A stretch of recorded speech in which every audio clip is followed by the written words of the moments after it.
Hello, আমি স্বর্ণালী। আজকে যে কনসেপ্টটা নিয়ে কথা বলবো সেটা হচ্ছে ফিয়ার অফ সাকসেস।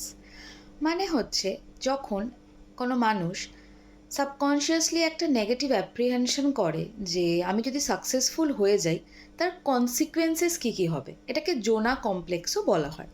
মানে অ্যাচিভমেন্টের আগেই আমি অ্যাচিভমেন্টের ফলাফল নিয়ে খুবই ভাবিত হয়ে পড়লাম এবং সেইগুলো কী কী জিনিস হতে পারে তার ফলে। একটা মানুষ যখন আগে থেকেই ভয় পেয়ে যাচ্ছে যে আমি যদি সাকসেসফুল হয়ে যাই বা আমার যে গোলটা সেটা যদি আমি অ্যাচিভ করে ফেলি তার কী কী নেগেটিভ কনসিকুয়েন্সেস হয়ে যাচ্ছে, তার ফলে হয়তো আমি সেই কাজটার দিকে এগোলামই না বা আমি আমার গোলটা ফুলফিলমেন্টের দিকে গেলাম না।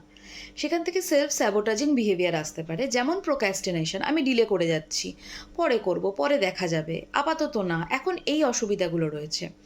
বা আমি কি করতে পারি, পারফেকশনিস্ট, একদম আমাকে পারফেক্টলি আমি যেটা চাই, আমি একটা কোনো প্রেজেন্টেশন দিতে চাই, আমাকে পারফেক্ট হতে হবে, এরকমভাবে অনেকটা সময় কেটে গেল, দেওয়াই হলো না।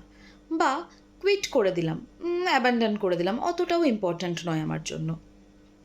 এই ধরনের বিহেভিয়ারগুলো আলটিমেটলি লিডস টু কি, আমাকে টেনে রাখছে, প্রোক্যাস্টিনেট করছি। কেউ হয়তো অ্যালকোহল অ্যাবিউজের দিকে চলে গেল, ড্রাগ কনজামশনের দিকে চলে গেল, মানে আমার যে অ্যাচিভমেন্টটা হতে পারতো আমি নিজেকেই সেটাকে আটকে রেখেছি। কেন হয় যদি মেনলি বলি, একটা তো হতে পারে যে একটা ফিয়ার অফ সাকসেস থাকে, যে আমি যদি সাকসেসফুল হয়ে যাই আমি আর পরবর্তীকালে আমার সময়টাকে আমি কিভাবে ডিল করব।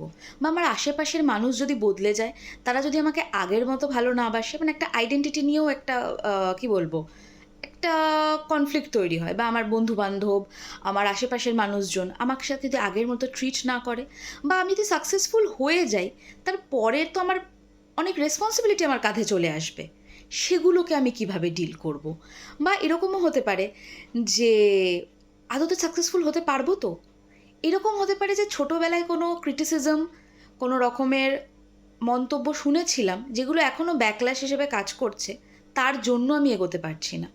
আর একটা হতে পারে যে lack of self efficacy, self esteem, আমার মধ্যে সেই কনফিডেন্টটাই নেই, বা হয়তো গ্রো করতে পারছি না যে না, I can deal with this very effectively.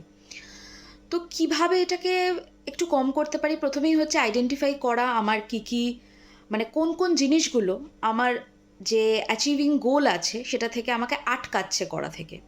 এবং প্রথমেই ফিয়ারটাকে আইডেন্টিফাই করা এবং তারপরে ছোট স্টেপ নেওয়া, যে ধীরে ধীরে কিভাবে আমি সেটাকে অতিক্রম করতে পারবো, স্মল স্টেপ নেওয়া যেটা বললাম।